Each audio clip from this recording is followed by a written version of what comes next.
They told us that wealth was a blessing, but history has proven that wealth, when unprotected, becomes a curse. Gold, oil, diamonds, uranium, cocoa, cobalt, all these treasures are buried deep in the soil of Africa. But for generations, these riches have been taken from under the feet of the people who should be their rightful beneficiaries. Today, when the planes of foreign billionaires land on African soil, it is not an act of friendship. It is not a gesture of solidarity. It is a continuation of a history of exploitation dressed in new clothes. It is a man with wealth arriving with promises of partnership, when in truth he comes with eyes set on gold that does not belong to him. Africa is at a turning point. Our leaders, our soldiers, our youth, our mothers, our martyrs, all have struggled to remind the world of one simple truth. This land and all it carries are not for sale. The glittering metal that foreigners come to collect was not created in their deserts, nor was it mined with their sweat. It was carved from the earth by African hands, often under harsh conditions, often in sacrifice, often in blood. So when a billionaire descends with private jets and vaults to fill, he does not simply come to buy gold. He comes to test whether Africa has truly awakened or whether we still bow in silence as our inheritance is carried away. The answer must be firm, uncompromising, and eternal. We say no, this is not a marketplace where sovereignty can be auctioned. No, this is not a casino where foreign players can gamble with the destiny of our people. This land belongs to the people who water it with their sweat, defend it with their blood, and dream of it in their sleep. Gold is not only a currency, it is a symbol of dignity, of independence, of future generations. To trade it cheaply, to allow it to leave without strengthening the very people it belongs to, would be betrayal at the highest level. We must look back at history. How many times did Africa's treasures fuel palaces in Europe and skyscrapers in the Middle East while our children went hungry? How many times did the promise of investment and partnership turn into chains of debt and dependency? They told us they would help us modernize, yet we became poorer as they became richer. They told us they would bring jobs, yet our youth migrated, drowned in seas, or were left to wander aimlessly with no future. They told us they would respect our sovereignty, yet they toppled leaders, assassinated visionaries, and replaced them with puppets who signed away entire nations with a single pen stroke. This time, Africa is no longer blind. This time, Africa is no longer silent. This time, when foreign billionaires arrive with their suitcases full of money and their mouths full of lies, they will meet a people ready to defend what is theirs. Not with hatred, not with chaos, but with clarity and courage.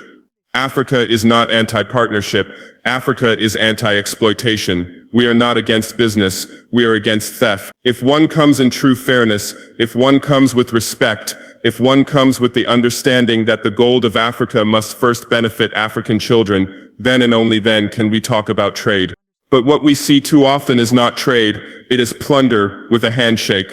A foreign hand extends, a local signature is captured, and tons of gold leave the soil without building a single hospital, without financing a single school, without empowering a single farmer. This must end, because to allow it is not just negligence, it is treason against the people. No leader has the right to sell tomorrow for the comfort of today. No leader has the authority to sign away the lives of unborn generations. Sovereignty is not negotiable, and dignity cannot be traded. Those who come from abroad must understand, Africa has awakened. Our gold will build our cities, not theirs. Our resources will fuel our industries, not theirs. Our sweat will raise our children, not theirs. And if the world resents this shift, let them resent it, for it is long overdue. For too long, Africa's wealth has been the engine of foreign empires. Now Africa's wealth must be the foundation of Africa's own renaissance. The people must remain vigilant. The people must watch every handshake, every deal, every agreement. The people must remind their leaders that they are not owners of the land, they are guardians of it. To the billionaires who land in their private jets with dreams of vaults filled with African gold, the message is simple. Africa is not your backyard. Africa is not your supermarket. Africa is not your safe deposit box. If you wish to work with Africa, then come with respect, come with fairness, come with justice. Do not come as masters, do not come as thieves, do not come as manipulators. Those days are gone, and they will never return.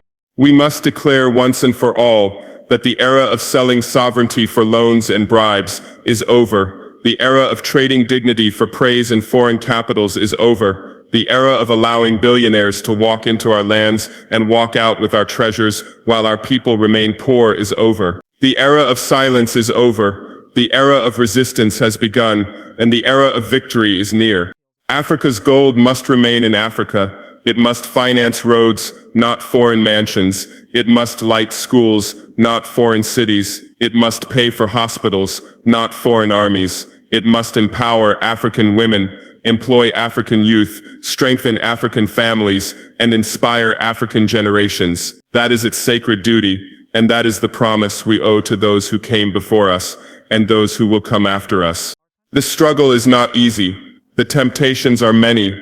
Foreign powers will try to divide us, to bribe us, to intimidate us. They will send emissaries with smiles and contracts. They will promise billions in return for silence. They will say that refusing them is backwardness, that rejecting them is ignorance, that resisting them is extremism. But we must not listen. True ignorance is to believe that another man's treasure belongs to you. True backwardness is to allow your children to suffer while your land makes others rich. True extremism is to plunder the world's poorest for the comfort of the world's wealthiest. Today, when billionaires land in Africa, they must face a new Africa, an Africa that is no longer chained by fear, an Africa that knows its worth, an Africa that understands the power of its resources and the duty to protect them, an Africa that has finally found its voice and refuses to lower it, an Africa that will not be bullied, not by the West, not by the East, not by billionaires, not by corporations. To those who come, the message is clear. You cannot buy Africa's future. You cannot purchase Africa's dignity. You cannot own Africa's gold unless you first respect Africa's people. And if that is too difficult for you, then leave empty-handed, for Africa is no longer on sale. The world must understand that this is not the greed of Africa. It is the justice of Africa. It is not isolationism. It is self-respect. It is not hatred. It is independence. The wealth of Africa will no longer be a curse. It will be a blessing, but only if it remains under the control of Africa itself. The soil is sacred. The martyrs are watching. The children are waiting. Let no foreign billionaire believe he can buy what does not belong to him. Let no leader forget that gold is not just metal. It is blood, sweat, and history. Let no African doubt that the time has come, the time of sovereignty, of pride, of dignity, of true freedom. And when the history books are written, let them say, there was a time when billionaires landed with plans to take Africa's treasures, but the people stood up, the leaders stood strong, and the soil remained in the hands of its rightful owners. Africa has said it before, and Africa will say it again. Our wealth is not for sale. Our dignity is not for negotiation. Our future is not for compromise. The planes may land, but the gold will stay. Africa's resources are not for sale. Gold, oil, and minerals belong to the people and future generations, not foreign billionaires or corporations. Exploitation masquerades as partnership. Foreigners often arrive with promises of investment, but leave with Africa's treasures, giving nothing back to the people. Dignity over wealth. No amount of money or loans can justify selling sovereignty or betraying the sacrifices of those who defended the land. Africa demands fairness, not plunder. Partnerships are only acceptable when they prioritize Africa's development, not foreign luxury. A new Africa has awakened. The era of silence and exploitation is over. Africa now speaks with strength, unity, and unshakable pride. Do you want me to expand each of these 5 points into 400-word speeches like we did before so you can use them as separate uploads for your channel? Africa's wealth has for too long been treated as a prize for outsiders to claim, as though its gold, diamonds, oil, and fertile lands were trophies awaiting the highest bidder. But the truth is far deeper. These resources are not mere commodities to be traded away in secret deals. They are the heritage of entire nations, the birthright of millions who walk the soil of this continent, and the inheritance of future generations yet to be born. To sell them cheaply or to hand them over to foreign billionaires is not just a betrayal of the present, it is a theft from tomorrow. Every time a foreign magnate arrives with promises of investment in exchange for Africa's treasures, history threatens to repeat itself. For centuries, colonial powers looted this land, stripping it of gold, ivory, and people, leaving behind scars of poverty and division. Today's billionaires, dressed in suits and carrying contracts instead of chains, often come with the same intent. They speak of partnership, but what they seek is domination. They promise development, but what they deliver is extraction. And when the mines are empty and the soil is drained, it is Africa that is left to rebuild what was taken. But there is a new reality unfolding.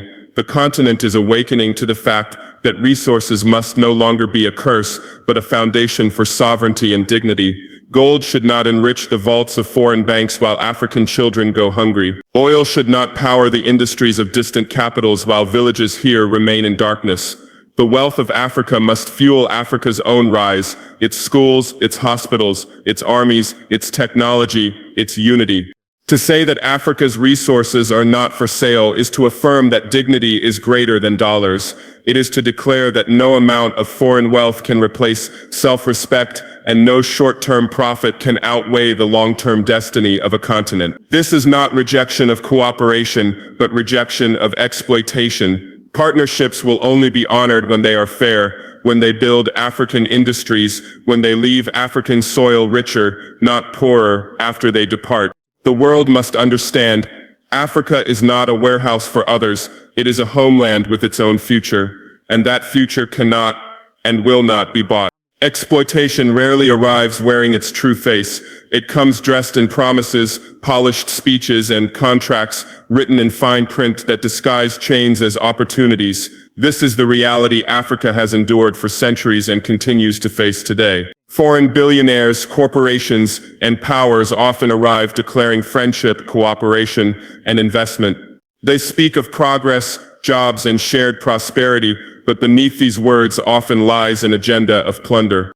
Colonialism may no longer fly the flags of empires, but its spirit often lives on in trade agreements and investment deals that are neither equal nor just. A mine opened in the name of development may end up funneling billions abroad, while leaving the local people with polluted rivers and poverty. A promise to create jobs may turn into a handful of low-paying positions, while the true profits vanish into foreign accounts. Roads and infrastructure are sometimes built, but only to serve the extraction of resources, not the genuine needs of the population. In this way, the language of partnership becomes a mask hiding the same old theft. The danger of such exploitation is not only material, but psychological. It convinces nations to believe they are dependent, that their wealth can only be unlocked by outsiders, that their destiny is in the hands of others. This false narrative weakens confidence and perpetuates cycles of dependence. Yet the truth is entirely different. Africa holds within itself the knowledge, the talent, and the strength to control its own resources. The only thing needed is the will to reject false partnerships and to demand fair, transparent, and sovereign control over what belongs to the people.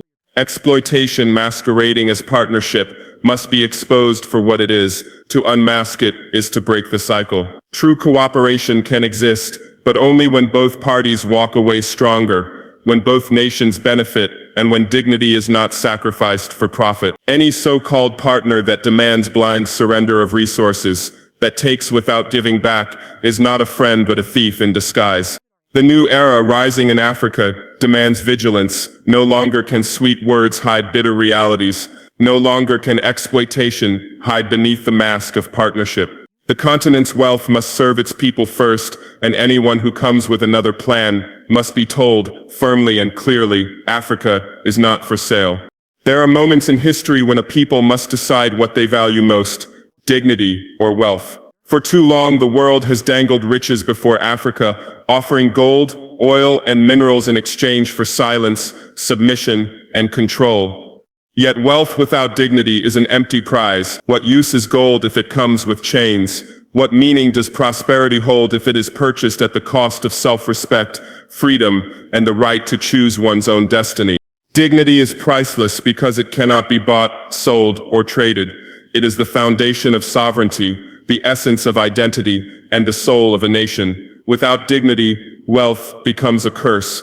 It serves only to strengthen the oppressor while weakening the oppressed. But when dignity is preserved, even limited wealth becomes powerful because it is controlled, directed, and used to uplift the people rather than enslave them. A nation that stands proudly, even with little, is far richer than a nation filled with abundance, but stripped of its honor. The world often tempts Africa with promises of investment and development, but hidden within these promises are demands to compromise dignity. Open your lands without conditions, surrender your resources to us, follow our dictates in return for aid. These are not partnerships, they are traps. To accept them is to accept humiliation disguised as generosity. Yet Africa is rising, and with this rise comes the recognition that no amount of wealth can compensate for the loss of freedom. For centuries, Africa has carried the weight of a world that has taken more than it has ever given back. Gold, diamonds, oil, and countless other treasures have flowed from this soil to distant lands, yet what has returned has too often been poverty, division, and exploitation. This pattern was not born of fairness, it was born of plunder. The time has come to draw a line in the sand and to declare, with one voice, that Africa demands fairness, not plunder. Fairness means that when resources are extracted, the people from whose land they are taken benefit first. It means that contracts are transparent, that profits are shared, and that development lifts communities rather than leaving them in despair. Fairness demands respect for sovereignty, the right of nations to decide how their resources are used, and the right of the people to be the primary beneficiaries of their own wealth. It is not charity that Africa asks for, it is justice. Plunder, on the other hand, is the practice of cloaking theft in the language of investment. It is the one-sided deal where companies and foreign powers strip resources while leaving behind broken promises. It is the exploitation of desperation, offering loans and agreements that enrich outsiders while indebting generations. This is the old way, the colonial way, and it has no place in the future that Africa is building. To demand fairness is to insist that Africa's children no longer inherit a continent drained by others. It is to say that development must come through equal partnerships where both sides benefit, not where one grows rich while the other is kept weak. It is to demand that roads, schools, hospitals, and industries rise where resources are taken so that the people see the fruits of what is theirs. The world must understand, Africa is not rejecting cooperation, but it is rejecting exploitation. The continent does not close its doors to partners, but it will close them firmly to plunderers. Fairness is not negotiable. It is the foundation of lasting peace and prosperity. Without it, resentment will deepen and instability will follow. The new Africa will not tolerate being a source of raw materials for others while remaining a market for finished goods. The new Africa insists on fairness in trade, fairness in contracts, fairness in every engagement, for only when fairness replaces plunder will the continent's wealth truly serve its people and build a future worthy of their sacrifices. Would you like me to now expand wealth must serve the people in 400 words to complete this series, or do you prefer moving into another powerful point? A new Africa has awakened, and its voice is no longer faint, no longer trembling, no longer hesitant. It speaks with conviction, with pride, and with a determination forged in centuries of struggle. The Africa of today is not the Africa that bowed its head in silence while others decided its fate. It is a continent that has risen to claim its place, to define its future, and to chart its own path without fear of the threats, pressures, or manipulations of external powers.